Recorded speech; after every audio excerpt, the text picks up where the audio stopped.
While I was recovering, my parents sold my engagement ring and forged my name on a loan for my brother. They say the measure of family isn't in grand gestures, but in the smallest moments, like who shows up when you're too weak to walk on your own. For me, that test came the day I was discharged from the hospital. 5 days earlier, I had been wheeled into surgery, scared and pale under the fluorescent lights. My parents promised they would take care of everything. "Don't worry," my mother said, brushing a hand across my forehead. "We'll be there when you wake up. We'll bring you home." I clung to those words because I wanted to believe them. When the nurse came in that morning, paperwork in her hands, she asked the routine question, "Who's picking you up?" I smiled faintly and said, "My parents." Even then, I believed it, but an hour later, my phone buzzed. The message was short, flat, and almost cruel in its indifference. "Just get an Uber, you'll be fine. No punctuation, no apology, just a digital shrug, as if 5 days of lying in a hospital bed meant nothing. So that's how I left. Alone. Slumped in the back of a stranger's car, hospital bracelet still tight around my wrist, surgical stitches pulling every time I shifted. The driver chatted about his fantasy football league. I nodded when I thought I was supposed to, my chest aching with every breath, my mind replaying one thought over and over. 5 days in a hospital, and they couldn't even give me one ride. Home. It was the kind of abandonment that doesn't scream, it whispers. It doesn't stab you in the back, it empties you from the inside out. And in that silence, I realized something I should have known years ago. I had been a fool to think they would be there when it mattered. I didn't cry. I didn't rage. I just watched the city pass by through a film of exhaustion and decided that when I got home, I wasn't going to rest. Not until I had one thing back in my possession. The one thing they had promised to keep safe. That was the beginning. Because when I walked into my parents' house later that night, asking for my engagement ring, I had no idea the storm that was waiting for me. By the time I reached my parents' house that evening, the sun had already sunk low, staining the sky in streaks of copper and gray. I remember standing on the porch for a moment, my hand on the rail, trying to steady myself. Part of me hoped I was overreacting, that the text from earlier was just careless rather than cruel. But the second my mother opened the door, that hope collapsed. Diane Collins wore a smile so rehearsed it might as well have been drawn on with paint. It wasn't the warm, worried smile of a mother relieved to see her daughter on her feet again. No, it was the kind of smile people wear when they know a secret, and they can't wait to deliver the punchline. "Look who's here," she sang, as if I were a neighbor stopping by, not her daughter recovering from surgery. Behind her, my father sat in his recliner, one hand on the remote, eyes half on the evening news. He muted the television like this would be quick. Some exchange of pleasantries before I headed home. I didn't sit down. I didn't even take off my coat. "I came to get my engagement ring," I said. The air shifted. They exchanged a glance so fast you'd miss it if you hadn't grown up watching them communicate that way. That flicker of mutual understanding, that silent confirmation that they were reading from the same script. My mother's smile widened, almost gleeful. "Well, thanks to your ring, your brother is finally living the life he deserves. Sunshine, opportunity, the chance to make something of himself." It took me a moment to process the words. My father leaned forward, elbows on his knees, his voice grave like he was imparting wisdom. "We sold it, Ava. Don't look so shocked. You'll be married soon. You'll have another ring. But Cole, he needed this. He's been working so hard, and now he has the chance to prove himself. You can't put a price on an opportunity like that." My legs stiffened as if rooted to the floor. I gripped the back of a chair to stop the trembling in my hands. "You sold my engagement ring?" My mother waved her hand dismissively, the same gesture she had used my whole life whenever I wanted something that wasn't about Cole. "Oh, don't be dramatic. It was just sitting in a box while you were in the hospital. Cole needed a push. This trip to Los Angeles, this could mean everything for him." My father nodded along, as though this were the most reasonable explanation in the world. I looked at them both and felt the air go thin in my lungs. Miles had saved for months, counting tips, skipping luxuries, building toward that single moment when he slipped the ring on my finger. That ring wasn't just jewelry, it was proof that I wasn't second best, and they had traded it away like it was pocket change. Something inside me snapped. I laughed. The sound startled even me, sharp, almost bitter. My mother's eyes narrowed, her smile faltering for the first time. "What's so funny?" I didn't answer. I didn't have to. Because while they sat there, basking in the idea that they had once again sacrificed me for their golden son, I knew something they didn't. The ring they sold was nothing but a clever copy. The real one had never left my side. Their smirk had finally cracked, just a little, and for the first time in a long time, I felt like I wasn't the powerless one in the room. But that small flicker of control didn't erase the sting. Betrayal has a way of carving into you even when you expect it. And as I walked out of their living room, silence trailing behind me like smoke, I realized this wasn't about a ring at all. This was the moment everything I'd swallowed for years lined up, sharp as knives, pointing right back at me. And that memory pulled me somewhere I didn't want to go. Back to the beginning, back to the years when Cole was celebrated, and I was forgotten.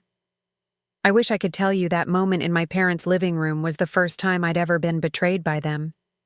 But the truth is, it was only the most expensive one. When I walked out that night, my laughter still echoing in their ears, my mind pulled me backward through the years, like some cruel slideshow of reminders I had tried for so long to bury. I remembered birthdays first. Cole's 10th birthday was practically a carnival. Blue balloons, a cake so big it nearly bent the dining table, neighborhood kids spilling out into the yard. He unwrapped a brand new BMX bike with racing stripes that gleamed under the afternoon sun. When I turned 10, I got a sheet cake from the grocery store and a pink bike with a bent handlebar that someone said could easily be fixed. It never was. Mom called it character building. I called it learning to smile while the handlebars pulled to the left. Then came the lessons. When Cole decided he wanted to play baseball, suddenly there was money for private coaching, new gear, summer leagues.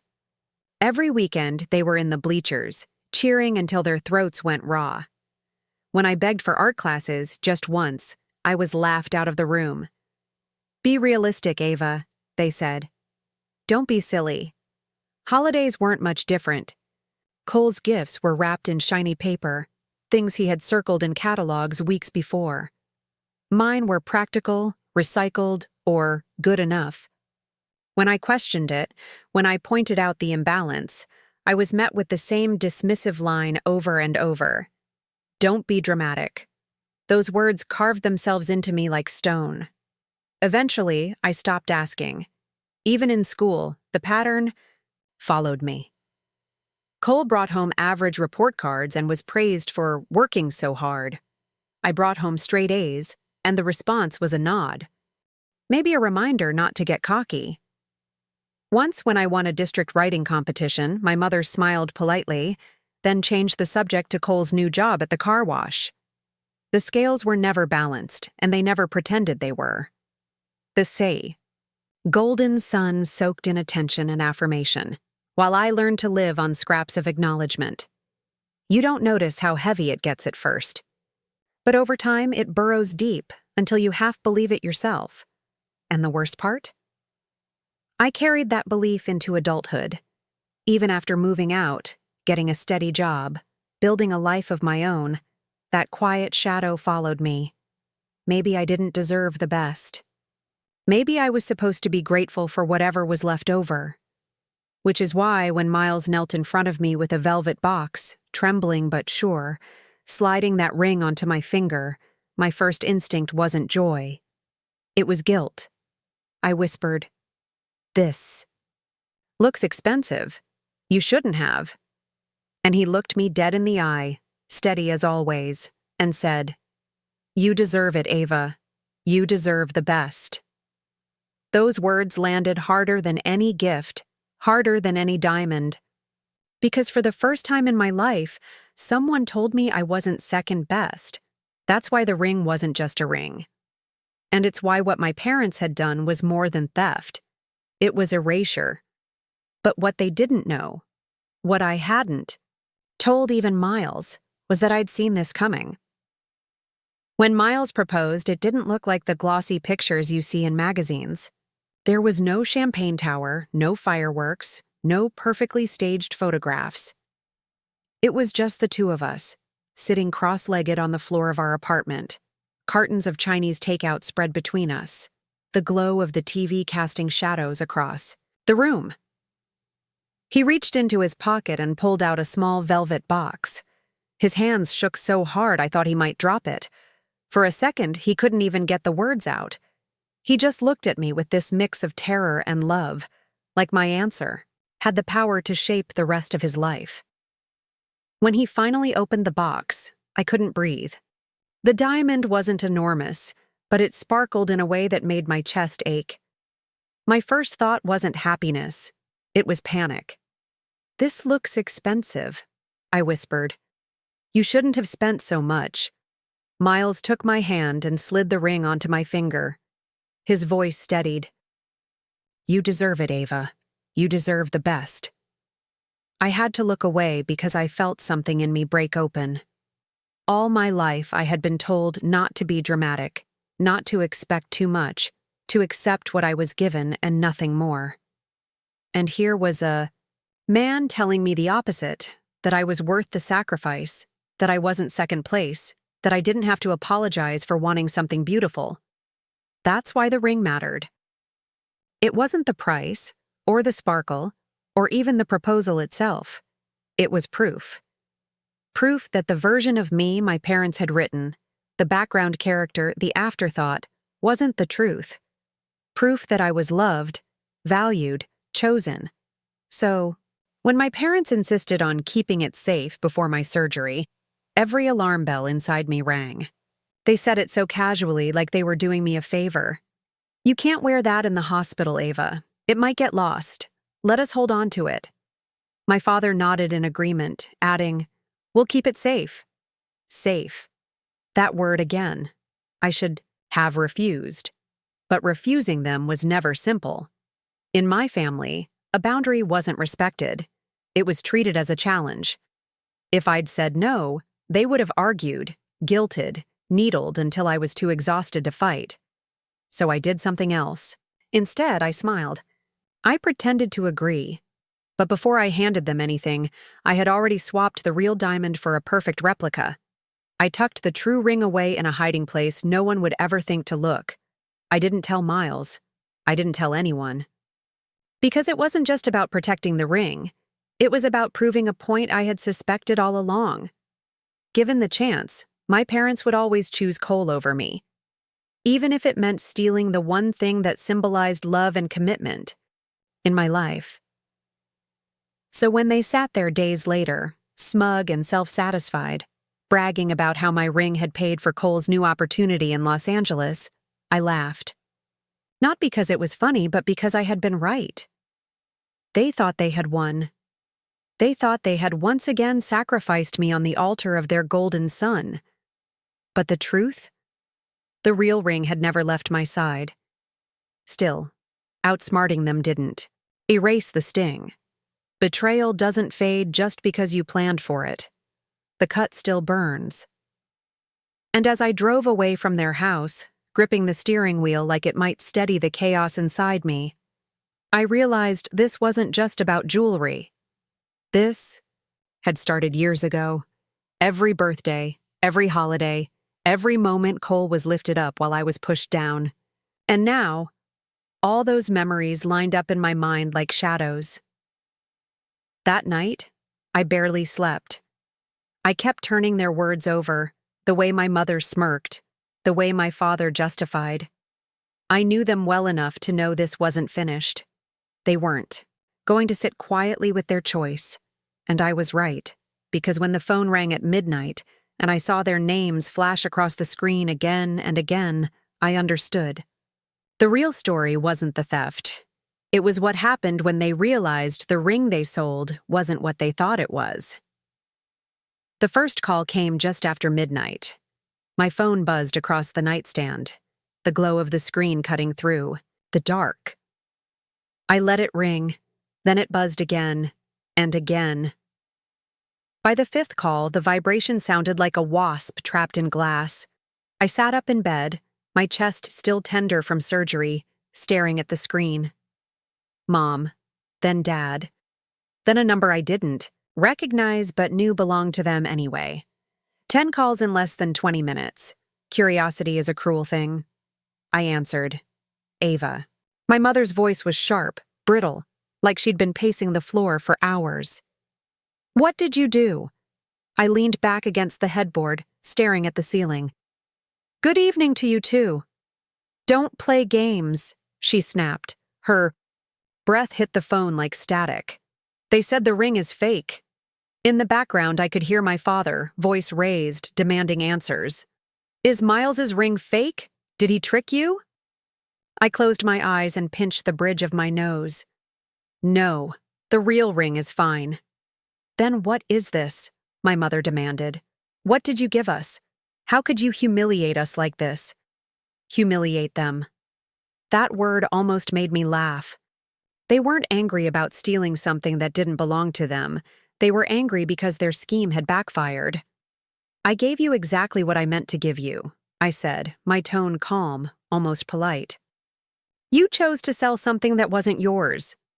You tricked us, she cried. That's rich, I muttered. This isn't funny, my father roared, his voice so loud I had to pull the phone away for a moment. Do you have any idea what you've done? Oh, I have a very good idea, I said softly. Do you? Silence.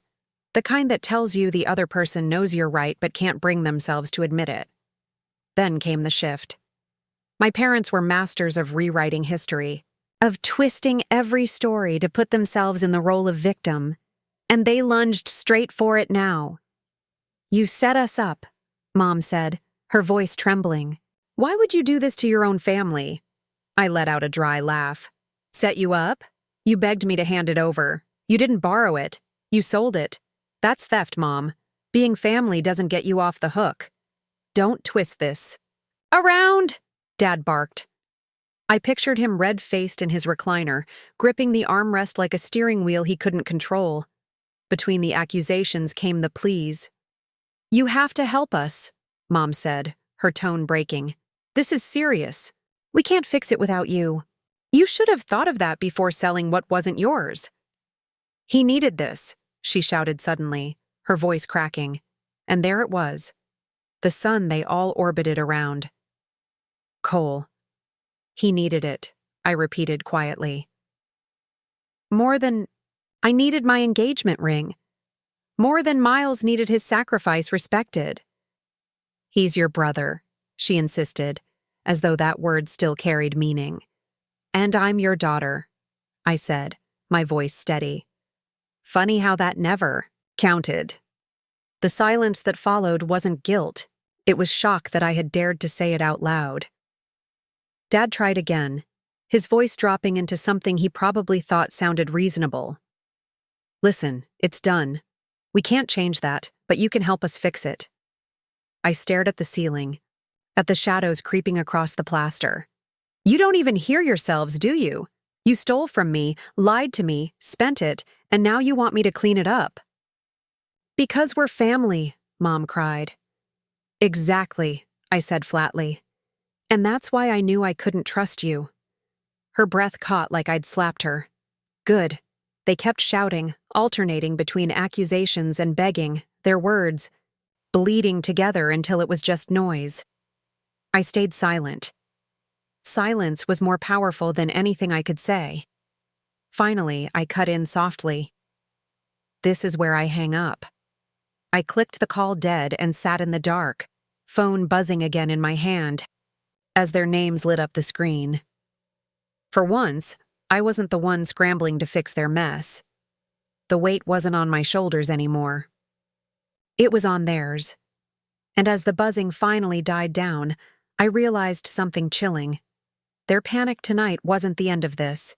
It was only the beginning, because when people like my parents are cornered, they don't stop. They escalate. And I had no idea just how far they were about to go. 3 days passed before the knock came. It wasn't the polite kind of knock neighbors use when they need to borrow sugar.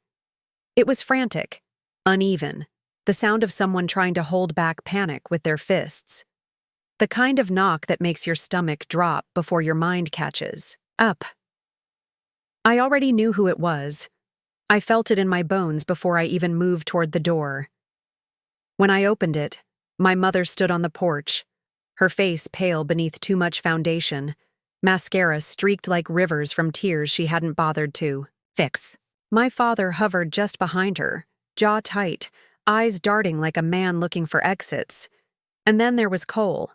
He looked wrecked, bloodshot eyes, skin gray from too many late nights and too much cheap whiskey. "We need to talk," my mother whispered, her voice raw. I leaned against the doorframe, blocking the entrance. That's never been true in the history of this family. But go ahead. It was my father who spoke next. He stepped forward, elbows bent like he was holding the words together. "The man we sold the ring to, he wants his money back. All of it. Right now." I didn't blink. "How much?" 9,000, he said, and his voice cracked on the number. 9. Half of what Miles had scraped together, saving tip by tip, cutting corners for months. They hadn't even cared enough to find out what the ring was really worth. They'd just grabbed the first stack of bills like children snatching candy. My mother rushed in to fill the silence. "It was all he gave us. He says if we don't return the money immediately—" She stopped herself, lips pressed tight as if the rest of the sentence was too heavy to push out. Cole stepped forward, his voice hoarse. "These aren't the kind of people you want to owe money to, Ava. This could get dangerous." For a second, I almost laughed. Not because it was funny, but because it was so perfectly them. They had stolen from me, lied to me, spent it like water. And now they were back at my door, begging me to rescue them from the mess they had created. "And you came here," I said slowly, "to ask me for the money." My father nodded. "Just a loan. We'll pay you back when the mortgage clears." My mother's eyes glistened. "Please, Ava, you don't understand how serious this is." I opened the screen door just far enough to lean on it, the metal cool against my arm. "I understand perfectly. You sold what wasn't yours. You spent the money. And now you want me to make it disappear." Cole's voice broke. "This isn't about you anymore. It's about all of us." "No," I said, calm and cold. "It's about you, it always has been." My mother's face tightened, the desperation twisting into something uglier. "We're your family." I held her gaze until she flinched. "That hasn't meant what you think it means for a long time." And with that, I closed the door. Their voices carried through the wood, muffled pleas and frantic whispers, the sound of hands against the frame. I didn't open it again. I stood there, my back to the door, listening until the noise faded into the night. They left, but the silence they left behind wasn't peace. It was heavier than any argument, thick with everything unsaid.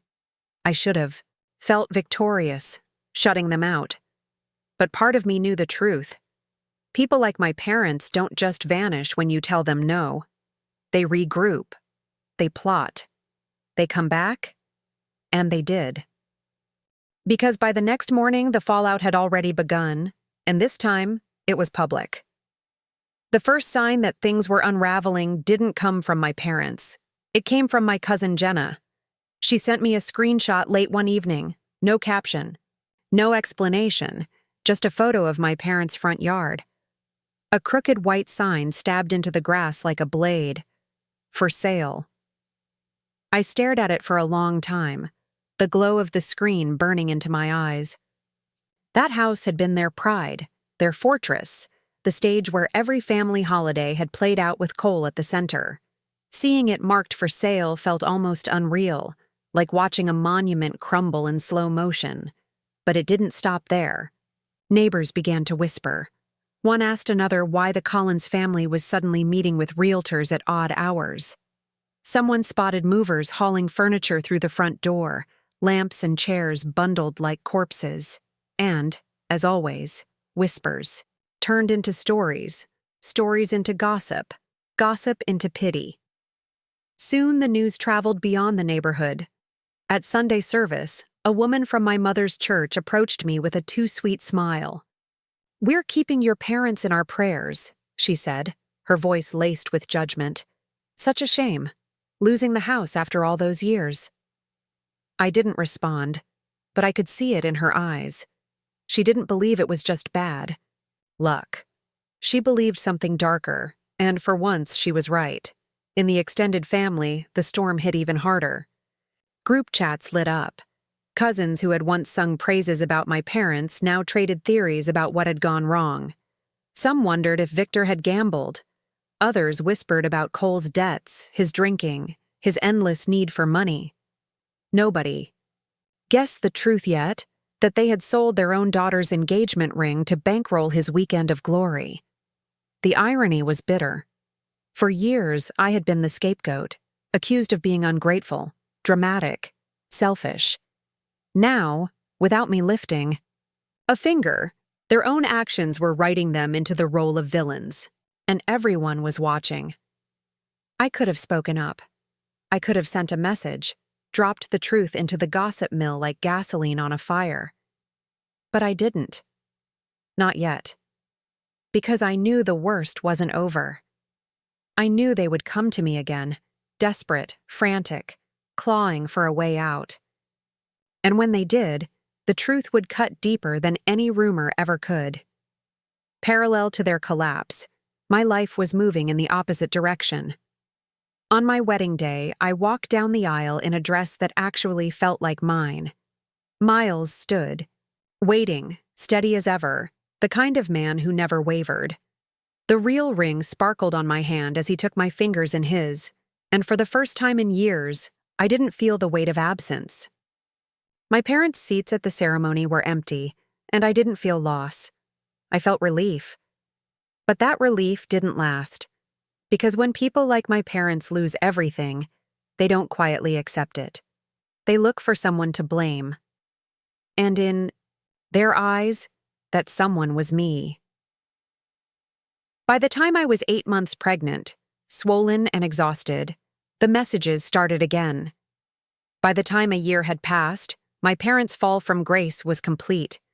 They were no longer the proud couple in the big house with manicured lawns and holiday parties. They were tenants in a narrow rental across town, their reputation shredded, their savings gone. Cole had slunk back into their spare room, the prodigal son without the triumphant return. And me? My life had moved forward. I was 8 months pregnant, ankles swollen, belly stretched tight, every movement reminding me that change was on the horizon. Miles filled our evenings with the sound of furniture being assembled and instruction manuals rustling. He studied cribs like they were court cases, checked car seat reviews like they were life or death. It was his way of protecting us, of controlling what he could. Then the messages began. The first was from my mother, short and sweet like sugar-hiding poison. "We want to see the baby when it's born. We'll be good grandparents. Let's put the past behind us." I ignored it. The second came from my father. "Think about the baby. Don't punish us forever. Ignore." Then Cole, always louder than he deserved to be. This is bigger than you, Ava. The baby deserves family. That one made me laugh out loud, bitter and sharp. The idea of Cole, who couldn't even manage his own life, lecturing me about family values. It was absurd. Like watching a drowning man insist he should be teaching swimming lessons. But the pressure didn't stop there. It rarely does. Soon, the extended family joined in. An aunt texted me late at night. "Why are you being so cruel? They've suffered enough. Everyone says you won't even let them see their own grandchild." Another cousin chimed in. "Children need grandparents. Don't deprive your baby of love just because you're angry." Love. That word scraped against me like broken glass. Where was that love when I lay in a hospital bed and couldn't get a ride home? Where was that love when my engagement ring was sold like a pawn ticket for Cole's next adventure? Every day my phone filled with whispers disguised as concern, lectures dressed up as advice, and prayers typed out in passive-aggressive tones. Family group chats stacked up like bricks, suffocating in their weight. Some were subtle, others sharp, but all of them carried the same message. Forgive, forget. Let them back in. For weeks, I stayed silent. But silence has a way of breeding expectation, and soon, silence wasn't enough. They pushed harder, demanding answers, demanding compliance, demanding I let them rewrite history once again. Until one night, swollen, exhausted, unable to sleep, with the baby pressing heavy against my ribs, I snapped. My hands shook as I typed, but not from fear, from clarity. Since you all want to know the truth, here it is. And with that, I decided it was time to drag the truth into the light.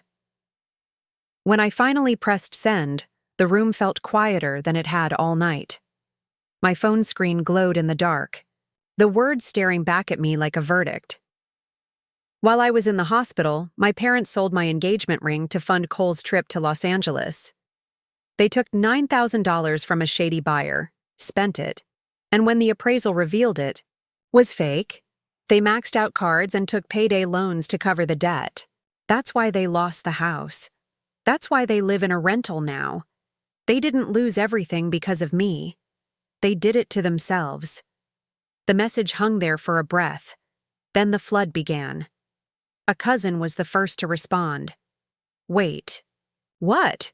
They sold your ring?" Another chimed in. "I thought that was gossip. You're saying it's true?" The thread exploded.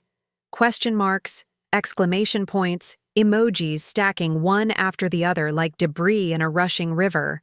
Aunts who had always defended my mother typed in italics, shocked disbelief bleeding through the screen. They did. "What?" Someone else. "This explains everything." No wonder the house went under. I watched the tide turn in real time. For years, I had been painted as dramatic, ungrateful, the problem child. Now, in black and white, their choices were finally on display, screenshots flew. One cousin wrote, "I can't believe they blamed you when they stole from you." Another added, "Always knew Cole was spoiled rotten. This proves it." The digital courtroom had opened, and my parents were on trial. My mother tried first. She typed long, rambling paragraphs about sacrifice, about family, about how sometimes parents must make hard choices. She tried to twist the story into martyrdom. We did it for Cole, to help him when he needed us most, but no one bought it.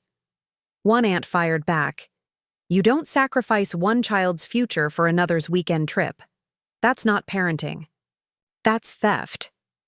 My father attempted logic, dropping financial jargon into the chat like smoke bombs, liquidity issues, temporary debt restructuring. But his words were drowned in the tide of disgust. Nobody wanted spreadsheets. They wanted accountability. Then Cole, never able to keep quiet, barged into the thread. "Everyone needs to calm down. You don't understand. That trip mattered. I was making connections." The replies came swift and sharp. "Connections? You blew $9,000 and moved back into your parents' rental. some connections. The gavel had fallen. The jury had spoken. For once, I didn't have to defend myself. I didn't have to raise my voice or explain why I mattered. The truth had done the work for me. Their carefully constructed image had cracked wide open, and the pieces lay scattered for everyone to see. But even as I read the messages, even as I felt the strange rush of vindication, I knew this wasn't the end. My parents had spent their entire lives rewriting history, bending stories until they fit their script. And people like that don't just surrender the pen. I was right. Because a few hours later, Jenna, the cousin who had sent me the for sale photo, slid into my private messages with something new. "There's more, Ava. You need to see this." Jenna's message arrived just after dawn. I was propped up on the couch, swollen feet balanced on a pillow, the baby rolling restlessly inside me like she could sense the storm building. I opened the chat, half expecting another cousin's half-baked opinion. What I saw instead made my pulse spike. Screenshots. Dozens of them. The first was a text thread between my mother and one of her church friends. Diane Collins, in her own words, "We had to leverage Ava's engagement ring. She doesn't understand sacrifice, but one day she'll thank us." Leverage. Not steal, not pawn, leverage. Like it was some smart business move instead of selling off. The one symbol of love I had been given. My stomach turned as I scrolled further. The second screenshot was worse. A group chat between my father and two distant relatives. Victor had written, "Don't worry, Ava will bail us out. She always folds. She can't stomach watching us fail." I read it twice, my throat tight. They hadn't just gambled on Cole's trip, they had gambled on me, on my weakness, on my history of caving every time they cornered me. To them, my forgiveness wasn't kindness. It was currency. And then came the final piece, the one that stopped me cold. A photo Jenna had pulled from a Facebook post that my parents had deleted hours later, but not before someone captured it. My father and Cole clinking glasses at a restaurant, a caption from my mother beneath. "Celebrating new beginnings. Family. Always finds a way." I sat there in silence, my phone heavy in my hand, the evidence glowing against my skin like fire. For years I had been told I was imagining the favoritism, inventing the betrayals, being dramatic. But here it was, in black and white, their words, their laughter, their shamelessness. This wasn't just betrayal anymore. It was documentation, proof, receipts. I saved everything into a folder on my phone and gave it a name that made me laugh, despite the knot in my chest. Inheritance. The truth. Because that's what this was. Not money, not property, not family heirlooms. This was the only legacy they had ever given me. The proof that I was never wrong about them. But as I sat there, cataloging their lies, another notification lit up my screen. Not Jenna this time. Not a cousin or an aunt. A number I didn't recognize, but one I already knew wasn't random. The message was short. "We should talk." It wasn't signed. It didn't have to be. I knew exactly who it was. The man they had. Sold my ring to Silas Crane. I agreed to meet him in a coffee shop on the east side of town, the kind of place filled with laptop freelancers and strollers parked by the door. I chose it for the crowd, for the witnesses, for the safety that comes from being surrounded by strangers. Silas Crane was already there when I walked in. He didn't look like the kind of man who dealt in threats and backroom trades. He looked polished, clean-cut, his nails trimmed, his shirt pressed. But the way he sat, still, coiled, like someone conserving energy for the exact moment he needed to strike, made my stomach tighten. He didn't stand when I approached. He just gestured to the chair across from him, like we were two old friends, catching up. "Ava," he said smoothly, his voice calm in a way that made it more dangerous. "I think we have unfinished business." I didn't order anything. I sat, my back straight, and folded my hands in my lap to hide the tremor. "You're looking for my parents. I'm not them." "That's true," he said, sliding a manila folder across the table. "But they made sure to involve you." I stared at the folder. My chest felt too tight as I pulled it open. Inside was a single photocopy, an application for a high-interest loan. My name filled the top of the page in neat, blocky letters, my address, my social security number. And at the bottom, a signature in handwriting that tried too hard to look like mine. I felt the blood drain from my face. "That's not mine." "I know," Silas said. He leaned back, studying me. "That's what makes it interesting. Your parents filed this after they sold me your ring. They needed collateral for the money they owed. And they decided you were the safest bet." My throat was dry, but I forced the words out. "You're saying they forged my name?" He nodded. "And if you ever wonder how much they thought you were worth, take a look at the collateral clause. Future wages. They were willing to sell not just your jewelry, but the years you haven't even lived yet." I gripped the edge of the table, the paper blurring as my eyes stung. They hadn't just stolen from me. They had tried to sell me. Silas leaned forward, his voice low. "Now I'm not unreasonable. I don't want you. I don't want your husband. I want my 10,000 back, and I want it legally. You help me get that. I hand over the original paperwork and the audio I have of your parents negotiating the terms." Audio. The word cut through me. Proof. Harder than screenshots, colder than gossip. Actual evidence. "Why me?" I asked quietly. "Because," he said with a small smile, "you're the only one in that family who knows how to stand still when the storm comes. And because if I bring this out in court, it won't just ruin them, it'll ruin you too, at least on paper. You don't deserve that. So we keep this quiet, and you and I get what we want." I looked down at the forged signature again, the fake version of myself they had written into existence without asking. It wasn't just ink. It was the story of my entire life. Their script, my name, never my choice. I pushed the paper back into the folder, my voice steady now. "Give me time." Silas tapped the folder once with a finger, then slid it closer to me. "I'll give you a stage," he said. "Make sure you use it." When I walked out of the coffee shop, the folder clutched under my arm.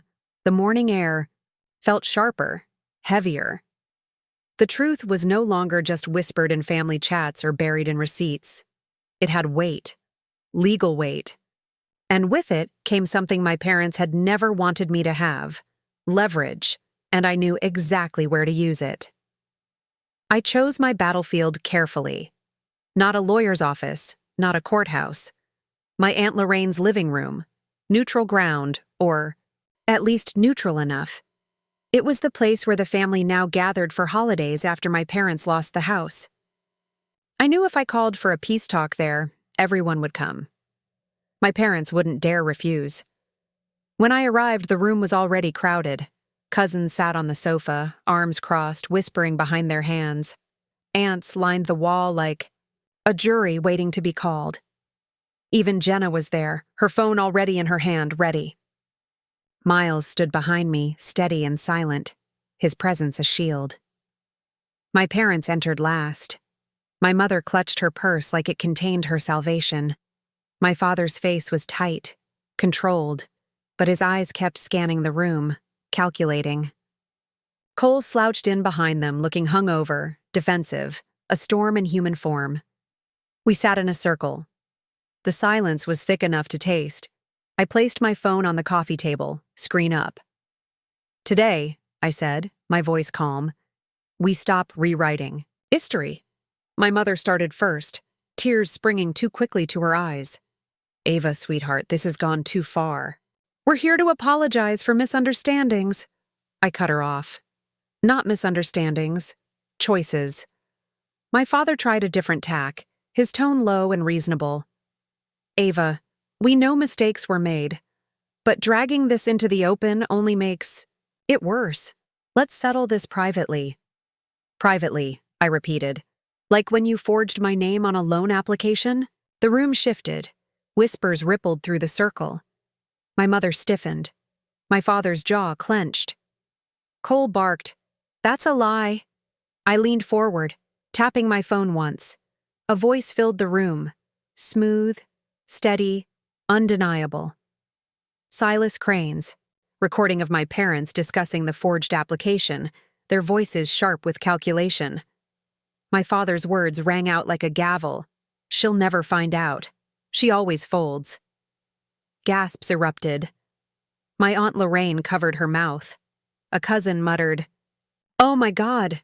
I looked directly at my parents. "Still want to call it a misunderstanding?" My mother's tears dried instantly. Her face hardened, the mask slipping. "You set us up. You don't care about family, you just want revenge. Family doesn't mean selling my ring. Family doesn't mean forging my name. Family doesn't mean gambling my future for Cole's failures." I let my words hang in the air, steady, cold. The room was silent except for my father's shallow breathing. I slid a stack of papers from the folder. Silas had given me screenshots, photocopies, transcripts. I spread them across the coffee table like evidence on the stand. "These are your words, your signatures, your lies. I didn't invent them. You did." My mother lunged for the papers, but Jenna was faster. She snatched one up and read it aloud. "We had to leverage Ava's ring. She doesn't understand sacrifice."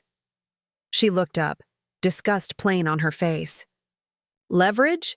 That's what you call it?" The jury didn't need deliberation. Their verdict was written on every face in the room: shock, anger, betrayal. My parents had lost the audience they had controlled for decades. I sat back, folding, my hands in my lap. This isn't just about me anymore. This is about accountability. You wanted a stage? Here it is. My father's voice broke for the first time. "What do you want from us?" I met his eyes. "You'll find out soon enough." The silence that followed was heavier than the evidence spread across the table. For once, they had no script left to hide behind. And as I stood to leave, I felt something I hadn't felt in years. Power. The room was so quiet I could hear the tick of Aunt Lorraine's old wall clock, each second dragging across the silence like a blade. My parents sat frozen, their faces pale, their hands clenched. Cole paced like a caged animal, his sneakers squeaking against the wood floor. I looked at them one by one, then down at the papers spread across the coffee table. Proof. Receipts. Evidence. For once, the story wasn't theirs to spin. It was mine to tell. "I'm not pressing charges," I said, my voice steady. The relief that flickered across their faces was almost laughable. They thought they were being spared. They had no idea what was coming. "But," I continued, "this doesn't end with a slap on the wrist. I'm setting conditions. 3 of them. And if they're not met, this folder goes from this living room to the police station." The cousins leaned forward. The aunts went still. My parents stiffened. Cole muttered something under his breath. "First," I said, holding up a finger, "you write a full confession and apology. To me, to Miles, to this entire family. Signed, dated. No excuses, no spin, no half-truths." My mother's lips parted in disbelief. "Ava, that's humiliating." "Yes," I said, "it is." "Second," I continued, ignoring her protests, "you repay Silas. Every cent. But not under the table, not in some shady corner. Through a legal escrow account. I want paperwork that says it's done clean." My father finally spoke, his voice cracking. That's impossible. We don't have the money." "Then figure it out," I said coldly. "Because if you don't, he will. And you know what that means." The silence deepened. I could see in their eyes they understood. Silas wasn't the kind of man you left unpaid. "And third," I said, leaning forward, my hand pressing flat against the papers. You sign a no-contact agreement. 1 year, no calls, no visits, no ambushes. If you want to speak to me, it goes through counsel. If you break it, I file charges. The sighs. Explosion came instantly. Cole shot up, his face red, voice cracking with rage. You can't do this. You're tearing this family apart. I stood too, my voice sharp enough to cut through his. No, Cole. You tore it apart the day you took everything and left nothing. The day they chose you over me, again and again. I'm not tearing anything apart. I'm drawing a line. My mother shook her head, eyes wide with fury. We're your parents. We raised you. You owe us respect. I met her gaze without blinking. Respect is earned. And you spent yours like you spent my ring, carelessly, selfishly, until nothing was left. My father tried one last time, his tone pleading, his mask cracking. Ava, please. We're family. You can't mean this. I looked around the room, at Jenna, at the cousins, at the aunts who had once believed every excuse. Their faces told me everything. They weren't on my parents' side anymore. They weren't buying the act. Yes, I said, my voice like steel. I mean every word. For a long moment, no one spoke. Then my mother whispered the line that had haunted me since childhood, the line they always used to silence me. Don't be dramatic. This time I smiled. Not anymore. The spell broke. The masks cracked. My parents sat in silence, cornered. Their empire of lies collapsed around them. For the first time, I wasn't the one shrinking. I wasn't the one folding. I was the one standing. And as I gathered the papers back into the folder and stood to leave, I felt it in my bones. This was the break. The clean cut between what they wanted me to be and what I had finally chosen to become. But endings aren't always clean. Not in families like mine, because sometimes, even when you win, the story still follows you home. A week later, the papers arrived in my mailbox. Thick envelopes, each page notarized, signed, sealed. My parents' handwriting, shaky but legible, sat at the bottom of their confession. A typed apology addressed to me and Miles.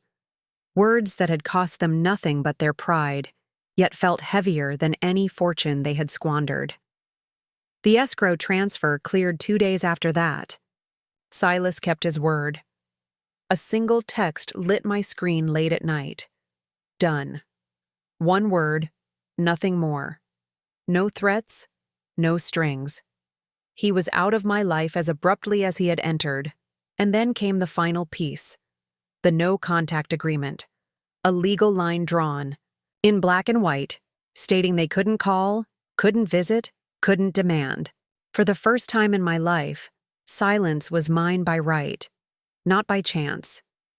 When I brought June into the world weeks later, I held her in my arms and thought about all the things she would never have to carry. The weight of being overlooked, the ache of being second best, the sting of realizing that the people who should protect you would sell you out without hesitation. She would never feel that, not while I breathed. Miles stood by my hospital bed, exhausted and unshaven, his eyes wet as he leaned over the tiny bundle in my arms. He smelled like coffee and antiseptic, his hands clumsy but steady as he touched our daughter's cheek. In that moment, everything else, rings, debts, betrayals, felt small. For once, I was standing on solid ground. But outside our little world, the ruins of theirs remained. I heard whispers, saw fragments of their downfall carried on the wind. The house they once bragged about was gone. The rental they moved into grew colder, emptier. Cole stayed under their roof bitter and directionless, his golden glow dulled into rust. Their names slipped from conversations at church, from invitations to gatherings, from the circles they once ruled. People asked me if I felt guilty, if watching them fall so far left me hollow. But guilt never came, because I hadn't taken anything from them. They had taken from themselves. Every lie, every choice, every time they picked Cole's comfort over my dignity, it had all led here. And for once, the balance felt right. Still, sometimes in the quiet, I would think about the knock on my door, the buzzing of my phone, the way their voices had always demanded, twisted, rewritten. And I would wonder if silence was truly the end, or just another pause before they found a way back in. Because if there's one thing I had learned, it's that people like my parents never vanish. They linger like shadows. They haunt. They wait for openings. And though I had finally built a life of peace, I knew deep down the story wasn't finished. In the end, I didn't just protect a ring. I protected myself. My parents lost their house, their reputation, and the golden image they built around my brother. But I walked away with something far more valuable: freedom. And maybe that's the real inheritance they never meant to give me. So tell me, did I go too far, or did I finally take back what was mine? If you want more stories like this, don't forget to hit that like button, subscribe, and ring the bell, so you never miss the next chapter. Your support means everything.